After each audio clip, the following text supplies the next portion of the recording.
Hello everyone. Vijay academy Indore में आपका स्वागत है। तो आज हम बात करने वाले हैं लेखांकन अकाउंटिंग के ऊपर। तो ये क्लास किन स्टूडेंट के लिए उपयोगी होने वाली है? तो जो भी स्टूडेंट कॉमर्स की किसी भी एग्जाम की तैयारी कर रहे हैं उनके लिए ये क्लास इम्पोर्टेंट है और उनके लिए ये क्लास हेल्पफुल रहेगी। खास करके वो स्टूडेंट जो सीबीएसई द्वारा अकाउंटेंट और जूनियर अकाउंटेंट की वैकेंसी निकाली गई है उसके लिए ये उपयोगी होगी। साथ ही साथ यूपीएसएससी द्वारा जो एग्जाम निकाली गई है उसमें ये क्लास इंपॉर्टेंट होगी। साथ ही साथ एचपीएससी द्वारा जो एग्जाम निकाली गई हैं उसमें ये इंपॉर्टेंट होने वाली है। साथ ही साथ जो भी आप एग्जाम टीचर्स के एग्जाम देते हैं, चाहे वो एमपी टेट हो, है ना, यूपी टेट हो, जिसमें आपको कॉमर्स सब्जेक्ट का सिलेबस होता है, वो सभी एग्जामों के लिए ये क्लास आपके लिए इंपॉर्टेंट होने वाली है। तो चलिए शुरू करते हैं क्लास को।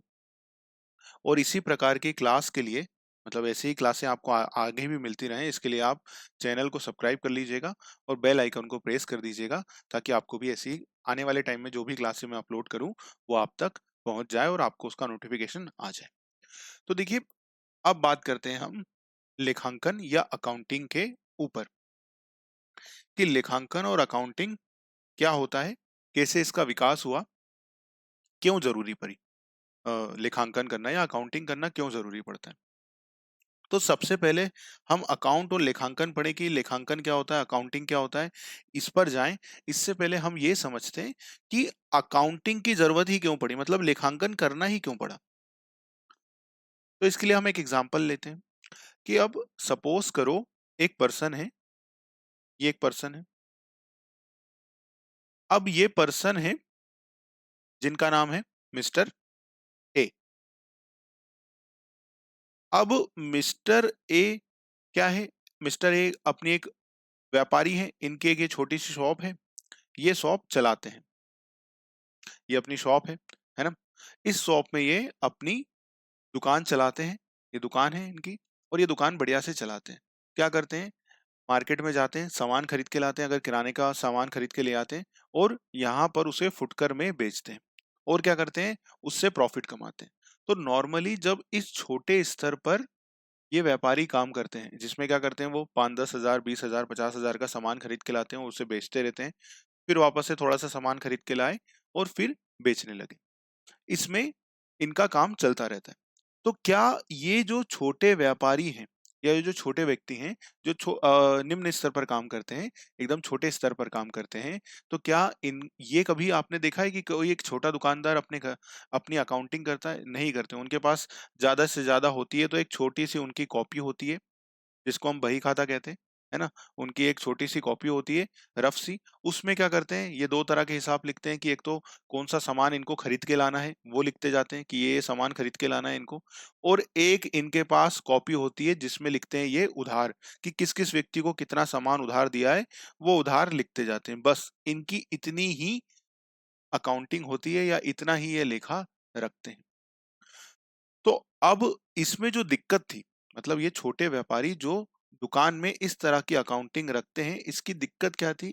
इसकी दिक्कत ये है कि कभी भी आप किसी एक छोटे व्यापारी को जो किराना सामान कर रहे हैं या छोटे स्तर पर व्यापार कर रहे हैं, अगर आप उनके पास जाएंगे और उनसे ये कहेंगे कि आप हमें बता सकते हैं कि आज आप कितना प्रॉफिट कमाया है, आज तक आपने कितना प्रॉफिट कमाया है, आप ये बता सकते हैं, या आपने 2023 में कितना प्रॉफिट कमाया था, आप ये बता सकते हैं कि आपने 2023 में कितना प्रॉफिट कमाया था, या 2024 में अभी तक जो वर्ष हुआ है उसमें आपने कितना प्रॉफिट कमाया है, क्या आप ये बता सकते हैं? तो उनके पास एक सटीक आंसर नहीं होगा। मतलब कोई भी एक छोटा व्यापारी ये नहीं कह सकता कि मैं 2023 में मैंने 5 लाख रुपए का प्रॉफिट कमाया है, या मैंने अभी तक जो 2024 जितना भी समय इस साल में हुआ है, उस साल में मैंने अभी तक 1.5 लाख रुपए का प्रॉफिट कमाया है। ऐसा स्पेसिफिक आंसर वो आपको नहीं दे सकते, जो भी छोटे व्यापारी हैं।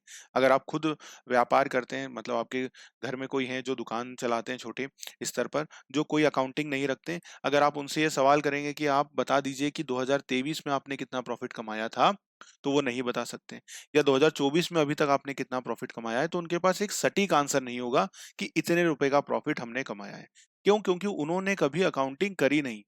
बट उनका काम चल रहा था, है ना, क्योंकि छोटे स्तर पर काम है और आज भी चल रहा है।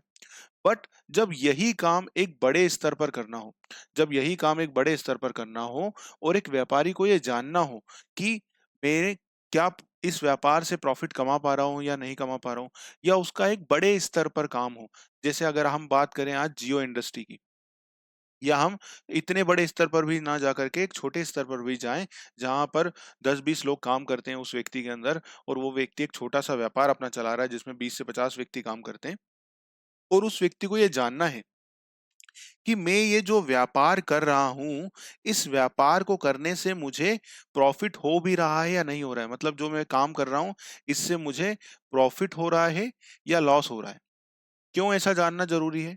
क्योंकि अगर उसे ये पता लग जाएगा कि मैं जो व्यापार कर रहा हूँ, उसमें मुझे लॉस हो रहा है, तो हम क्या सजेस्ट करेंगे कि अगर आप ऐसा काम कर रहे हैं जिसमें आपको क्या हो रहा है, जिसमें आपको लॉस हो रहा है, तो आपको क्या कर देना चाहिए? ऐसे व्यापार को बंद कर देना चाहिए। हमारा यही होगा कि आप ऐसे व्यापार को क्या कर दें? क्लोज़ कर दें। तो जैसे-जैसे व्यापार का स्तर बढ़ा, मतलब अभी छोटे स्तर पर जब होता है तो चीज़ें अपने आप मैनेज हो जाती हैं। बट जैसे-जैसे व्यापार बढ़ते गया और बड़े स्तर पर जाते गया, जैसे-जैसे उसमें कंप्लायंस आए, लॉ का रिक्वायरमेंट आई, जैसे जीएसटी, इनकम टैक्स और भी लॉ हैं, उसमें भी रिक्वायरमेंट आई, तो वैसे क्या हुआ? वैसे-वैसे लेखांकन का विकास हुआ। मतलब जो मेनली अगर आप कहेंगे कि अकाउंटिंग क्यों की जाती है, तो अकाउंटिंग केवल इसलिए की जाती है ताकि जो मेन उद्देश्य है, व्यापार का मेन उद्देश्य क्या है? व्यापार का, किसी भी व्यापार का मेन उद्देश्य होता है प्रॉफिट कमाना। तो लेखांकन किस लिए की गई? लेखांकन इसी को जानने के लिए की जाती है। मतलब बेसिक जो लेखांकन करने का उद्देश्य क्या होता है सबसे पहला, तो वो होता है कि ये जान पाना कि हम जो काम कर रहे हैं, जो व्यापार कर रहे हैं, उससे हमें प्रॉफिट हो रहा है या नहीं हो रहा है, इसको जानने के लिए हम क्या करते हैं? लेखांकन करते हैं। तो समझ में आया एक लेखांकन का एक बेसिक कि क्यों लेखांकन की ज़रूरत पड़ी, क्यों अकाउंटिंग की ज़रूरत पड़ी? क्योंकि किसी भी व्यक्ति को ये जानना हो कि हम जो काम कर रहे हैं उसमें हमें प्रॉफिट हो रहा है या नहीं हो रहा है। इसकी आवश्यकताओं के कारण भी क्या हुआ, धीरे-धीरे लेखांकन का विकास हुआ। ठीक है? तो अब यहाँ पर एक 2-3 लाइन में इसका मैंने आशय लिखा है, जिसको आप पढ़िए। तो लेखांकन का आविष्कार ही इसलिए हुआ है। क्यों हुआ है? कि सभी व्यापारिक गतिविधियों को लिख लिया जाए। ना केवल लिख लिया जाए, वरन उन्हें एक निश्चित विधि से लिखा जाए। निश्चित विधि से लिखा जाए मतलब एक निश्चित विधि होती है ना, एक मेथड होती है। जैसे अभी क्या मेथड होती है लेखांकन के लिए? तो दोहरा लेखा प्रणाली, ड्यूअल अकाउंटिंग सिस्टम, है ना? तो ये क्वेश्चन है जो एग्जामिनर आपसे कभी पूछ सकता है एक बेसिक में, कि जो अकाउंट्स रखे जाते हैं वो किस प्रणाली पर रखे जाते हैं? तो जो भी अकाउंट्स रखे जाते हैं वो दोहरा लेखा प्रणाली पर रखे जाते हैं। ठीक है? तो एक निश्चित विधि से लिखा जाए, जिससे कि जब भी व्यापारी चाहे वह अपनी व्यापारिक गतिविधियों का परिणाम जान सके। अब व्यापारिक गतिविधियों का परिणाम जान सके का मतलब क्या हुआ? कि आज अगर व्यापारी क्या कर रहा है? व्यापारी कर रहा है सेल कर रहा है। व्यापारी क्या कर रहा है? परचेज कर रहा है ना? माल बेच रहा है, खरीद रहे हैं, पेमेंट कर रहे हैं, पेमेंट आ रहा है। तो इन सब क्या है? ये सब क्या है? सेल करना, परचेज़ करना, है ना? एक्सपेंसेस करना, ये सारे काम क्या है? व्यापारिक गतिविधियाँ हैं। इसका परिणाम क्या है? तो इसका जो परिणाम परिणाम जान सके मतलब क्या कर सके?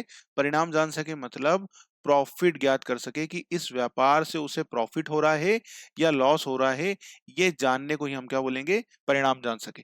तो जब भी कोई व्यापारी काम कर रहा है, तो उसका मेनली उद्देश्य क्या है? प्रॉफ़िट कमाना। तो वो बताने का काम क्या करता है? लेखांकन करता है। समझ में आई बात लेखांकन का? तो लेखांकन का आविष्कार ही इसलिए हुआ है कि सभी व्यापारिक गतिविधियों को लिखा जाए, ना केवल केवल लिखा जाए, बल्कि एक निश्चित विधि से लिखा जाए, जिससे क्या हो कि जब भी व्यापारी चाहे, वह अपनी व्यापारिक गतिविधियों का परिणाम जान सके। ठीक है? उसको क्या हो जाए? व्यापारिक परिणाम जान सके मतलब उसको ये पता लग जाए कि वो प्रॉफ़िट कमा रहा है या नहीं कमा रहा है। चलिए, अब बात करते हैं पुस्तपाल, बुक कीपिंग क्या होता है? तो देखो इसका नाम ही क्या है? बुक कीपिंग, है ना? इसको 2 भागों में हम बाँट सकते हैं, एक तो क्या होता है बुक और दूसरा होता है कीपिंग। पुस्त और पालन, है ना? 2 शब्दों से मिलकर बना होता है पुस्त पालन, बुक कीपिंग। बुक का मतलब क्या है? जो बुक्स रखना, और कीपिंग मतलब उसको एक निश्चित तरीके से रखना। एक निश्चित तरीके से सभी तरह की बुकें रखना, एक निश्चित विधि में रखना, ताकि हम क्या कर सकें, जब हमें ये जानना हो कि हमारा व्यापार प्रॉफ़िट में है या लॉस में है, तो उसको जानने की एक निश्चित विधि से जब हम सारे बुक्स ऑफ अकाउंट रखते हैं, तो उसको ही क्या बोला जाता है? उसी को बोला जाता है बुक कीपिंग मतलब एकदम सिंपल भाषा में अगर मैं बोलूं आपको कि पुस्त पालन या बुक कीपिंग का मतलब क्या होता है, तो बुक्स रखना, बुक्स रखना। जो भी व्यापारी अपने यहाँ पर जितनी भी बुक्स रखता है, अब बुक्स रखने का मतलब क्या है, सेल का रजिस्टर, परचेस का रजिस्टर, है ना, एक्सपेंसेस का रजिस्टर, और जो स्टॉक का रजिस्टर होता है, तो ऐसे कई सारे जो रजिस्टर रखे जाते हैं अकाउंट्स में, उनको जब हम रखते हैं, उसमें जो एंट्री करते हैं, उन सारी प्रक्रियाओं को ही हम क्या बोलेंगे, बुक कीपिंग। मतलब जिसमें हम क्या रखते हैं, बुक्स रखते हैं बहुत सारी, और उसमें क्या करते हैं, एंट्रियां करते हैं, और उसको जब हम संभाल के रखते हैं वो बुक्स को, पूरे रजिस्टरों को, उसी को क्या बोला जाएगा, पुस्तपालन। एकदम सिंपल भाषा में कि जो भी हम बुक्स रख रहे हैं, चाहे वो कैसी बुक्स हो, चाहे वो सेल का रजिस्टर हो, चाहे वो क्या हो, परचेज का रजिस्टर हो, है ना, स्टॉक रजिस्टर हो, और पेमेंट जो एक्सपेंसेस के रजिस्टर होते हैं, कैश बुक, है ना, कैश बुक, बैंक बुक, ये सब क्या है, तो ये सब हैं बुक्स, और इनको हम रख रहे हैं ताकि हमें हमारे परिणाम जान सके। तो यही काम को हम क्या बोलते हैं, इसी को हम बोलते हैं बुक कीपिंग। ठीक है, समझ में एकदम सिंपल भाषा में। तो पुस्त पालन का मतलब क्या हुआ, बुक कीपिंग का मतलब, पुस्त पालन से आशय विभिन्न लेखा पुस्तकों को एक निश्चित विधि से रखना, जिससे कि वर्ष के अंत में, मतलब क्या हो जाएगा, ईयर एंड में हमको क्या पता लग जाए, जब हम सारी बुक्स रखेंगे, सेल का रजिस्टर रखेंगे, परचेज रखेंगे, केस बुक रखेंगे, है ना, ये सारी चीजें रखेंगे, तो वर्ष के अंत में व्यापारिक परिणाम की जानकारी आसानी से मिल सके। व्यापारिक परिणाम की जानकारी आसानी से मिल सके मतलब क्या हुआ, कि जब हम बुक्स रखेंगे पूरी प्रॉपरली, तो उन बुक्स से फिर क्या करेंगे, हम उन बुक्स की हेल्प से, हम उन बुक्स की हेल्प से बना लेंगे हमारा प्रॉफिट एंड लॉस अकाउंट, और क्या बना लेंगे, और बना लेंगे बैलेंस शीट। तो इससे हमको क्या पता लग जाएगा, प्रॉफिट एंड लॉस अकाउंट से हमको पता लग जाएगा, प्रॉफिट एंड लॉस स्टेटमेंट से क्या पता लग जाएगा, ये पता लग जाएगा कि हमने इस साल प्रॉफिट कमाया है या लॉस करा है। ठीक है, ये बुक्स रखने से क्या होगा, ये बुक्स रखने से हम बनाएंगे प्रॉफिट एंड लॉस स्टेटमेंट, उससे हमें ये पता लग जाएगा कि हमें प्रॉफिट हुआ है या क्या हुआ है, लॉस हुआ है। और बैलेंस शीट बनाने से क्या होगा, तो बैलेंस शीट बनाने से हमें ये पता लग जाएगा कि हमारे व्यापार की फाइनेंशियल पोजीशन कैसी है, वित्तीय स्थिति। फाइनेंशियल पोजीशन का मतलब क्या हुआ, वित्तीय स्थिति, कि हमारी वित्तीय स्थिति कैसी है, वित्तीय स्थिति अच्छी है या नहीं है, जो फाइनेंशियल पोजीशन है वो बढ़िया है या नहीं है, ये कौन बता देगी हमें, बैलेंस शीट बता देगी। तो जब हम क्या रखेंगे, जब हम अपनी बुक्स प्रॉपरली रखेंगे, तो हमें ये जानकारी मिल पाएगी। तो जब हम अपनी सारी बुक्स को अच्छे से रखते हैं, उसमें प्रॉपरली एंट्रियां करते हैं, तो उस काम को ही हम क्या बोलते हैं, उस काम को ही हम बोलते हैं पुस्त पालन। ठीक है, चलिए आगे बात करते हैं अब। तो ये हो गया पुस्त पालन। अब देखो लेखांकन का विकास, मतलब लेखांकन का विकास का मतलब क्या हुआ, कि धीरे धीरे आज जो हम देख रहे हैं वो क्या है, एक पूरा डेवलप्ड हमारे पास अकाउंटिंग सिस्टम है। मतलब प्रॉपरली जर्नल एंट्री हमें पता है कैसी होती है, उसके पूरे रूल्स हैं जो आज हमें पता है। तो अब जो हम अकाउंट्स देखते हैं, चाहे वो आप कोई अकाउंटिंग सॉफ्टवेयर देख ले, जैसे टेली सबसे फेमस सॉफ्टवेयर अकाउंटिंग के लिए, है ना, तो अब जो अकाउंटिंग सॉफ्टवेयर हम देख रहे हैं वो क्या है, वो ओवर द पीरियड जो अकाउंट्स में विकास हुआ, उसको ध्यान में रख करके अब वो पूरी तरह से डेवलप है और बनाए गए हैं। तो इनिशियली धीरे धीरे विकास हुआ। तो मैंने यहाँ पर कुछ इंपॉर्टेंट इंपॉर्टेंट पॉइंट आपके लिए रखे हैं, जहां से एग्जामिनर आपसे क्वेश्चन पूछ सकता है आपके एग्जाम में।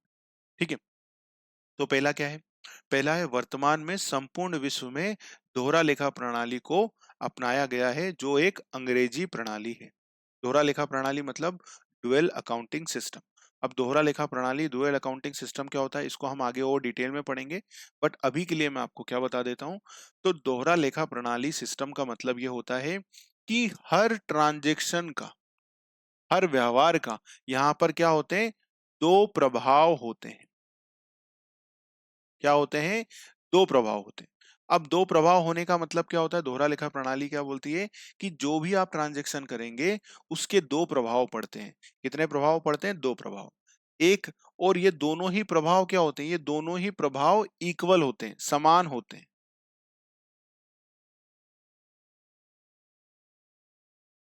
अब समान होते हैं, समान होने का मतलब क्या है, समान होने का मतलब है कि जितने से ये इम्पैक्ट डेबिट साइड पड़ेगा, उतने से ही ये क्या होगा, क्रेडिट साइड भी उतना ही इम्पैक्ट इसका पड़ेगा। जैसे कि एक जनरल एंट्री के थ्रू मैं बता देता हूं। जनरल एंट्री हम आगे, मैं आपको समझाऊंगा जनरल एंट्री कैसे होती है, उसके क्या रूल हैं, है ना, हर एक चीज को हम आगे कोशिश करूंगा कि मैं उन पर भी आपके लिए वीडियो लेकर आऊं और आपको वो भी समझा दूं। तो इसका मतलब क्या हुआ, ड्यूअल दोहरा लेखा प्रणाली का मतलब कि हर ट्रांजेक्शन के कितने प्रभाव होते हैं, दो प्रभाव होते हैं, और उनके जो इम्पैक्ट पड़ते हैं, जो प्रभाव पड़ता है वो भी कैसा होता है, वो भी समान होता है। तो अब इसका एक एग्जांपल लेते हैं कि जैसे हमने क्या पेड करी, हमने पेड करी सैलरी, हमने क्या पेड करी, हमने पेड करी सैलरी, सैलरी पेड करी, कितनी सैलरी पेड करी, सपोज करिए 20,000 रुपए हमने मिस्टर ए को सैलरी पेड करी, ठीक है, कैश में इनको salary they the mister A को। तो अब सैलरी क्या है, मतलब हमने वेतन दिया, तो व्यापार की नजर से अगर देखो, जैसे अगर आप किसी के यहाँ काम करते हो तो वो आपको 20,000 रुपए दे रहे हैं सैलरी के, तो अब उस व्यक्ति के लिए तो क्या हो गया, खर्चा हो गया, है ना, 20,000 रुपए क्या है, सैलरी खर्चा है। तो खर्चों को क्या करते हैं, खर्चों और हानियों को डेबिट करते हैं और आय और लाभ को क्रेडिट करते हैं, ये एक रूल है ना, जब हम रूल पढ़ेंगे फंडा तीनों गोल्डन रूल, तो उसमें ये रूल है कि खर्चे और हानियों को डेबिट करेंगे, ऑल द एक्सपेंसेस और and losses are debit and all the income and gains are credit. तो जो भी खर्चे और हानियां उनको हम डेबिट करेंगे, और जो भी अ, लाभ है ना, उनको क्या करा जाता है, क्रेडिट करा जाता है। तो जो सैलरी है, अगर आपको वो रूल याद ना हो तो कोई दिक्कत नहीं है, जब आगे पढ़ेंगे तो मैं आपको रूल बता दूंगा, तो आपको वो याद आ जाएगा। तो अभी के लिए क्या है कि सैलरी क्या है, खर्चा है, तो हमने क्या करा, सैलरी अकाउंट डेबिट, कितने से, 20,000 से, टू कैश अकाउंट, कितना, 20,000 से। अब समझना, यहां पर ये इसको रब नहीं करता हूं, लिखे रहने देता हूं, चलिए। तो देखिए, अब यहां पर आप देखिए कि डेबिट कितने से हुआ है, अगर हम इसको और अच्छे से लिखे तो यहां पर आएगा क्रेडिट इधर, ठीक है। तो अब यहां पर अगर आप देखेंगे तो डेबिट कितने से हुआ है, डेबिट भी 20,000 से हुआ है, और क्रेडिट कितने से हुआ है, क्रेडिट भी 20,000 से हुआ है। और इसके प्रभाव भी कितने पड़ रहे हैं, ट्रांजेक्शन के दो प्रभाव, एक तो डेबिट साइड, एक क्रेडिट साइड, ठीक है, तो दो प्रभाव पड़ रहे हैं। और ये अमाउंट भी कितना आ रहा है, अमाउंट भी 20-20 हजार आ रहा है। तो दोहरा लेखा प्रणाली क्या बोलती है कि इसके कितने प्रभाव होते हैं, दोहरा लेखा प्रणाली के दो प्रभाव होते हैं, हमने देख लिया, ये एक डेबिट है और एक क्रेडिट है, और दोनों ही क्या होते हैं, समान होते हैं। समान होने का मतलब क्या है कि देखो 20,000 से अगर कोई खाता डेबिट हो रहा है तो दूसरा खाता उतने ही अमाउंट से क्या होगा, क्रेडिट होगा। तो दोनों के प्रभाव भी क्या होते हैं, समान होते हैं। तो जो भी आज हम अकाउंटिंग देख रहे हैं, या जो भी अकाउंटिंग आज के समय में हम करते हैं, वो कैसी होती है, वो दोहरा लेखा प्रणाली, डुअल अकाउंटिंग सिस्टम पर आधारित होती है। ये एक कैसी प्रणाली है, तो ये एक अंग्रेजी प्रणाली है, ठीक है। ध्यान रखना, ये क्वेश्चन सरल हो सकता है बट एग्जाम में पूछा जा सकता है, ठीक है। तो इसको आप क्या करेंगे, हाईलाइट मार्क करेंगे, है ना, इसको आईएमपी मार्क करिएगा। खास करके ये किसके लिए, जो सीबीएसई सीबीएसई में जूनियर अकाउंटेंट की पोस्ट के लिए वैकेंसी है, उसके लिए एक आईएमपी क्वेश्चन बन सकता है, क्योंकि उसमें जो सीबीएसई जूनियर अकाउंटेंट की एग्जाम में उन्होंने क्लियरली लिखा है कि उसमें क्या मांग रहे हैं, वो 12th मांग रहे हैं। तो 12th के हिसाब से ये एक बेसिक कंसेप्ट पर क्वेश्चन है, तो एग्जामिनर हो सकता है कि ये इस तरह का क्वेश्चन आपसे जरूर पूछे, ठीक है। तो ये एक आईएमपी क्वेश्चन है, नॉर्मल भी क्वेश्चन ये आईएमपी है, क्योंकि कुछ क्वेश्चन वो क्या करते हैं, बेसिक पूछते हैं एकदम, तो इसलिए वो गलती ना करें। तो दोहरा लेखा प्रणाली ही लागू होती है। अब दोहरा लेखा प्रणाली का जन्म इटली में कब हुआ था, मतलब जो इसका सबसे पहले विकास हुआ, जहां पर इसको यूज किया गया सबसे पहले, वो कहाँ किया गया था, इटली में। कब किया गया था, 15वीं शताब्दी के अंत में, ठीक है। तो ये है आधुनिक दोहरा लेखा प्रणाली का उद्भव सन कब हुआ था, 1494 में इटली के वेनिस नगर के गणितज्ञ लुकास पेसियोली द्वारा लिखित पुस्तक। देखो ये दूसरा क्वेश्चन है जो एग्जामिनर पूछते हैं, ये आईएमपी क्वेश्चन है और फेवरेट क्वेश्चन है, कभी भी पूछ सकते हैं कि दोहरा लेखा प्रणाली का जनक किसको माना जाता है। ये क्वेश्चन आपसे पूछा जा सकता है कि दोहरा लेखा प्रणाली का जनक किसको माना जाता है, तो लुकास पेसियोली को दोहरा लेखा प्रणाली का जनक माना जाता है। ये एक आईएमपी क्वेश्चन है ना, एक सरल क्वेश्चन है, बट कभी भी एग्जामिनर पूछते हैं तो इसको ध्यान रखिएगा कि दोहरा लेखा प्रणाली के जनक कौन है, तो लुकास पेसियोली है। तो इन्होंने सबसे पहले बताया था, किसमें बताया था, अपनी पुस्तक में दी कंपासेट स्क्रप्चर किस में लिखी गई थी? ये लेटिन भाषा में लिखी गई थी। किस भाषा में लिखी गई थी? लेटिन भाषा में लिखी गई थी। तो ध्यान रखिएगा, एग्जामिनर पूछ सकते हैं कि लुकास पेसियोली द्वारा लिखा गई कौन सी पुस्तक में बताया गया था, तो हमारे पास आंसर इसका होना चाहिए कि द कंपासेट स्क्रिप्चर्स। ठीक है, ये किस में लिखी गई थी? इसकी जो भाषा थी, मतलब जो लैंग्वेज थी, वो किस में लिखी गई थी? लेटिन भाषा में लिखी गई थी। तो ये दूसरा आईएमपी क्वेश्चन है, फैक्ट क्वेश्चन है, जो एग्जामिनर आपसे पूछ सकता है। से माना जाता है इन्होंने सर्वप्रथम दोहरा लेखा प्रणाली के सिद्धांतों को बताया था। दोहरा लेखा प्रणाली के जनक किसको बोला गया है? लुकास पेसियोली को माना जाता है। तो एग्जामिनर कई बार क्वेश्चन पूछ लेते हैं कि दोहरा लेखा प्रणाली का जनक किसे माना जाता है, तो हमारा आंसर क्या हो जाएगा? लुकास पेसियोली को दोहरा लेखा प्रणाली का जनक माना जा सकता है। तो देखो 3 क्वेश्चन बन सकते हैं जो एग्जामिनर आपसे पूछ सकता है। एक तो ये क्वेश्चन है कि जो अकाउंटिंग सिस्टम चल रहा है वो कैसा चल रहा है? दोहरा लेखा प्रणाली वाला चल रहा है। दूसरा है कब जन्म हुआ था? अगर वो एकदम पूछे नॉर्मली तो हम क्या बोलेंगे? इटली में 15वीं शताब्दी, है ना। और ये किस में बोला गया था? तो सबसे पहले इसका उल्लेख किस में किया गया था? तो पुस्तक में किया गया था, और उस पुस्तक का नाम क्या है? दी कंपासेट स्क्रिप्चर्स। और ये किसने लिखी है? तो ये लिखी है लुकास पेसियोली द्वारा। ठीक है, और लुकास पेसियोली को क्या माना गया है? दोहरा लेखा प्रणाली का जनक माना गया है। ठीक है, तो ये पॉइंट आपको ध्यान में रखना है। अब सिंपल से एकदम क्वेश्चन है, सिंपल सी बातें कर लेते हैं अब कि लेखांकन की विशेषताएं क्या है। लेखांकन की विशेषताओं के बारे में बात कर लेते हैं। तो क्या है लेखांकन? क्या है लेखांकन? विज्ञान और कला दोनों है ना। लेखांकन को क्या माना गया है? विज्ञान और कला दोनों ही है, क्योंकि देखिए विज्ञान इसलिए क्योंकि इसमें कंसेप्ट लगे हुए हैं, और कला इसलिए क्योंकि लिखने की जो कला, जितना ज्यादा व्यक्ति इसमें काम करता है उतनी उसमें कला भी आती जाती है अकाउंटिंग करने की, तो इसलिए इसको क्या माना गया है? दोहरा लेखा प्रणाली का है, विज्ञान और कला दोनों ही है। ठीक है, इसमें क्या करते हैं, जो दूसरा पॉइंट है जिस पर एग्जामिनर आपसे क्वेश्चन पूछ सकता है यहाँ से भी, तो वो क्या है? वो है, देखिए जहां भी मुझे लगता है मैं बता देता हूँ। कई बार आपको ऐसा लग सकता है कि ज्यादा एमपी बताई जा रही है, पर क्या होता है कि हर तरह के क्वेश्चन एग्जामिनर पूछते हैं, तो आप कई बार मिस ना करें। तो देखो ये क्वेश्चन क्या पूछ सकते हैं कि अकाउंट्स में किस प्रकार के क्वेश्चन, मतलब जो लेखांकन या अकाउंट्स में हम किनको लिखते हैं, तो केवल मौद्रिक और वित्तीय प्रकृति के व्यवहारों का ही लेखा किया जाता है। मौद्रिक मतलब क्या हुआ? मनी टर्म में हो, जो किस में हो? मनी में हो। जो ट्रांजेक्शन किस में हो? जो ट्रांजेक्शन मनी में हो, केवल उन्हें ही किस में रिकॉर्ड किया जाता है? उन्हें ही अकाउंट्स में लिखा जाता है। ठीक है, उन्हें ही क्या लिखा जाता है? अकाउंट्स में लिखा जाता है। अब इसका मतलब क्या हुआ? इसका मतलब ये हुआ कि कोई भी व्यवहार जो किस में होगा? जो व्यवहार मनी में होगा, मनी में होगा, केवल उसी को लिखेंगे। जैसे जैसे हम बोलेंगे कि हमने एम्प्लॉय को सैलरी दी, तो अब सैलरी दी, अब जैसे सपोज करो 10,000 की सैलरी दी, या अभी जो हमने इससे पहले वाला एग्जांपल देखा था उसमें हमने क्या बोला था कि 20,000 की सैलरी दी थी। तो अब 10,000 की सैलरी दी या 20,000 की सैलरी दी, तो ये क्या हो रहा है? हमारे पास से पैसे जा रहे हैं, 20,000 की सैलरी का खर्चा। तो ये क्या है? एक मॉनेटरी, है ना, मॉनेटरी ट्रांजेक्शन है, मनी वाला व्यवहार है ना, मौद्रिक व्यवहार है। तो इसको अकाउंट्स में लिखेंगे कि नहीं लिखेंगे? तो हमारा आंसर क्या होगा? इसको हम अकाउंट्स में लिखेंगे। ठीक है, अब एक और एग्जांपल लेते हैं कि हमने बिजली का बिल दिया। क्या करा? हमारे फैक्ट्री का बिजली का बिल आया। बिजली व्यय कितना था? बिजली व्यय, तो सपोज करिए 1.5 लाख रुपए का बिजली का बिल आया और हमने इसको पेड करा। ठीक है, तो ये क्या हो रहा है? बिजली का बिल आया, इसको पेड करा। ये क्या है? कितने पैसे गए हमारे पास से? हमारे पास से पैसे गए 1.5 लाख रुपए। तो ये क्या है? मुद्रा जारी है, मौद्रिक व्यवहार है। तो क्या इसको अकाउंट्स में लिखेंगे? हाँ, इसको अकाउंट्स में लिखेंगे, क्योंकि ये कैसा व्यवहार है? एक मौद्रिक व्यवहार है, तो इसको अकाउंट्स में लिखा जाएगा। तो ये विशेषताओं में ये पॉइंट है। अब चलिए एक और एग्जांपल ले लेते हैं। एक कर्मचारी है हमारे यहाँ का, ये एम्प्लॉय है। ये एम्प्लॉय हमारे यहाँ 15 साल से बड़ी ईमानदारी से काम कर रहा है। क्या कर रहा है? बड़ी ईमानदारी से काम कर रहा है ना। 15 साल हो गए इनको और बड़े ईमानदारी से बड़े अच्छे से काम करते हैं।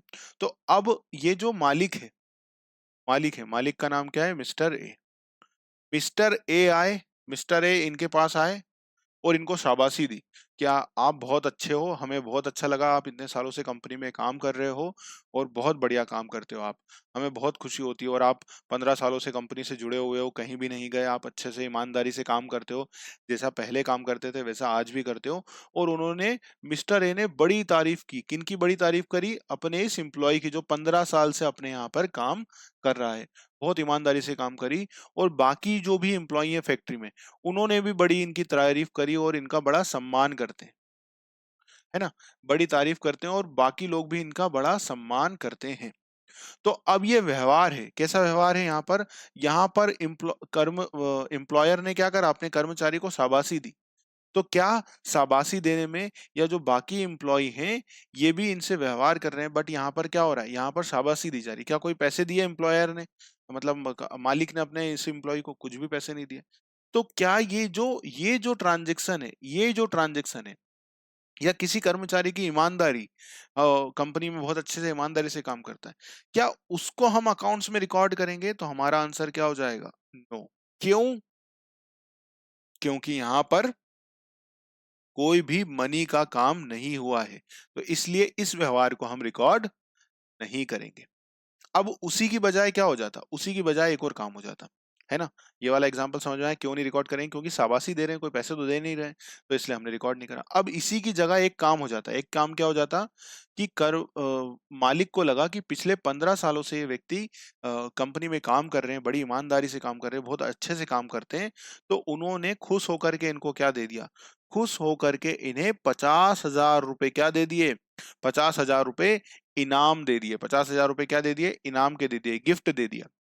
तो अब ये जो 50,000 रुपए अपने कर्मचारी को एम्प्लॉयर ने पैसे दिए हैं, क्या इसको रिकॉर्ड करेंगे, तो हम क्या बोलेंगे, इसको रिकॉर्ड करेंगे। क्यों करेंगे इसको रिकॉर्ड, क्योंकि यहाँ पर क्या जा रहे हैं, यहाँ पर जा रहे हैं पैसे।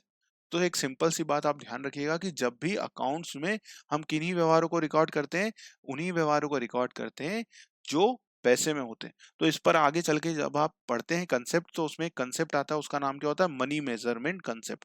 यहाँ पर उसे भी मैं याद दिला देता हूँ। तो मनी मेजरमेंट कंसेप्ट भी यही बात बोलता है कि केवल उन्हीं व्यवहारों को अकाउंट्स में लिखा जाना चाहिए जो किसमें हो, मनी में हो। तो समझ में आ गई ये बात, ये वाली लाइन समझ में आई आपको क्या कह रही है। तो इस प्रकार से ये लाइन कहती है, इसमें केवल मौद्रिक और वित्तीय प्रकृति के व्यवहारों का ही लेखा किया जाता है। जैसे अभी इनाम दिया, 50,000 रुपए ले लेंगे, सेल हुई ले लेंगे, एक्सपेंसेस करे उसका भी रिकॉर्ड करेंगे। लेखांकन में केवल मौद्रिक व्यवहारों को ही दर्ज किया जाता है। प्रत्येक लेन देन का लेखा मुद्रा में ही किया जाता है, मतलब जो लेखा भी करते हैं हम वो किस में करते हैं, मुद्रा में करते हैं। जैसे अगर आप देखोगे अकाउंट्स में, तो अगर हम बोलेंगे कि हम 50 किलो कोई सामान खरीद के लाए और उसकी वैल्यू कितनी है, वैल्यू है 1,000 रुपए, तो टोटल सामान कितने का खरीद के लाए, 50,000 का। तो हम जो एंट्री करते हैं वो किससे करते हैं, वो करते हैं 50,000 से, कि purchase account debit to cash account, मतलब यहाँ पर हम क्या लिखते हैं, वैल्यू लिखते हैं। तो मुद्रा में ही उनका व्यवहारों का लेखा किया जाता है ना। ये नहीं लिखते हम जनरल एंट्री में कि 50 purchase account debit to cash account 50 kg, नहीं, वैल्यू में लिखा जाता है ना। ठीक है, चलिए, यह वित्तीय सारांश बनाने और विश्लेषण करने का क्या है, विज्ञान है। तो इसमें क्या करते हैं हम, वित्तीय सारांश बनाते हैं, समरी बनाते हैं और उनका विश्लेषण करते हैं कि हमारा प्रॉफिट अच्छा हुआ है या नहीं हुआ है, ये सारी चीजें कही जाती हैं। इसमें कुछ निश्चित सिद्धांतों को अपनाया जाता है। तो जो भी हम काम करते हैं उसमें क्या करते हैं हम, निश्चित सिद्धांत होते हैं उसको अपनाया जाता है ना, डेबिट क्रेडिट के जो रूल्स हैं उनको फॉलो किया जाता है। तो ये सब करके हम क्या करते हैं, पूरी अकाउंटिंग करते हैं। तो विशेषताएं समझ में आई। अब इसके बाद क्या है, जो ऑब्जेक्ट है उनको पढ़ेंगे हम नेक्स्ट क्लास में, फटाफट से पढ़ लेंगे। ऑब्जेक्ट एकदम सिंपल सिंपल है ना। उद्देश्य जो है, ऑब्जेक्टिव्स जो हैं, उद्देश्य जो है वो एकदम सिंपल सिंपल है। पुस्तक पालन और लेखा कर्म के उद्देश्य क्या है, जो ऑब्जेक्टिव्स हैं वो एकदम सिंपल सिंपल है, तो उनको हम नेक्स्ट क्लास में कवर कर लेंगे। तो ये बात समझ में आई, है ना। क्या आईएमपी है वो भी समझ में आया, उम्मीद होगी आपको ये समझ में आई होगी पूरी चीजें। अकाउंट्स का मतलब समझ में आया, अकाउंट्स क्यों बनाती हैं समझ में आया। जो जो आईएमपी पॉइंट्स है मैंने आपको ये लिखवा दिए हैं, तो इनको लिख लीजिएगा और अच्छे से पढ़िएगा। तो चलिए, मिलते हैं नेक्स्ट वीडियो में, तब तक के लिए अपना ध्यान रखिएगा। नमस्कार। और वीडियो अगर आपको अच्छा लगा हो तो वीडियो को आप क्या कर सकते हैं, लाइक कर सकते हैं, और चैनल को सब्सक्राइब कर लीजिएगा, ताकि आने वाले टाइम में मैं जो भी वीडियो डालूँ वो आप तक जरूर पहुंच जाए। तो मैंने आपको बता दिया था कि ये किन किन एग्जाम्स के लिए इम्पोर्टेंट है, तो बस पढ़ते रहिए ऐसे ही। बढ़िया से। और जो भी आपको हमें सुझाव देने हो या जो भी आपका कहना हो, आप हमें कमेंट में वो बातें लिख सकते हैं। ठीक है, तो वीडियो को लाइक, चैनल को सब्सक्राइब जरूर से करिएगा और अपने दोस्तों के साथ शेयर जरूर से करिएगा। तो इस वीडियो में इतना ही, मिलते हैं अगले वीडियो में, तब तक के लिए अपना ध्यान रखिएगा। नमस्कार।